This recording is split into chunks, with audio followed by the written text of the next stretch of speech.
কোনো ধরনের ফ্যাসিবাদকে আর বাংলার জমিনে বরদাস্ত করা হবে না বলে মন্তব্য করেছেন বাংলাদেশ জামায়াতে ইসলামীর আমির ডাক্তার শফিকুর রহমান। চট্টগ্রামের ঐতিহাসিক লাল দিঘির ময়দানে জামায়াতে ইসলামী সহ ৮ দলের সমাবেশে একথা বলেন তিনি। এ সময় আগামী নির্বাচন পেছাতে ষড়যন্ত্র চলছে বলে অভিযোগ করেন বক্তারা। চট্টগ্রাম থেকে আবুল হাসানের রিপোর্ট জানাচ্ছেন জাহিদুল আলম।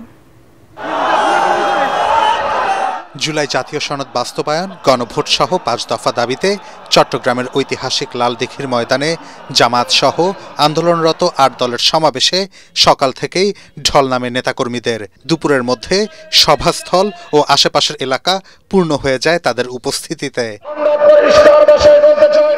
এ সময় ফ্যাসিবাদের প্রতি হুঁশিয়ারি উচ্চারণ করেন জামাতের আমির ডাক্তার শফিকুর রহমান। বলেন, কেউ যদি আবারও ফ্যাসিবাদের ভাষায় কথা বলেন, ফ্যাসিবাদীদের আচরণ করেন, তবে কাউকে ছাড় দেয়া হবে না। তাদেরকে পরিষ্কারভাবে বলে দিতে চাই, কেউ যদি আবার ফ্যাসিবাদীদের মতো আচরণ করে, তারা কোন পথ খুঁজে পাবেন আমরা জানি না। আমরা অতীতে রুখে দিয়েছিলাম আল্লাহর উপর ভরসা করে, ভবিষ্যতেও কেউ মাথা তুললে তাও রুখে দেওয়া হবে ইনশাআল্লাহ। ডাক্তার শফিকুর রহমান আরো বলেন, কোনো বিশেষ দল নয়, কোরআনের আইনের মাধ্যমেই দেশের মানুষের আকাঙ্ক্ষার বিজয় চান তারা। আমরা কোনো বিশেষ দলের বিজয় চাচ্ছি না, আর দলেরও বিজয় চাচ্ছি না। আমরা বাংলাদেশের 18 কোটি মানুষের আকাঙ্ক্ষার বিজয় চাই, আর সেই আকাঙ্ক্ষার বিজয় হবে কোরআনী আইনের মাধ্যমে ইনশাআল্লাহ।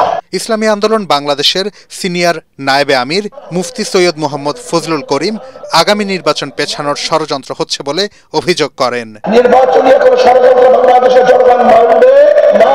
লেভেল প্লেইং ফিল্ড সরকারকে গঠন করতে হবে, সেই পরিবেশ সৃষ্টি করতে হবে। যদি আপনি ব্যর্থ হন, তাহলে বাংলাদেশের জনগণ আপনাকে অবশ্যই ক্ষমা করবে না।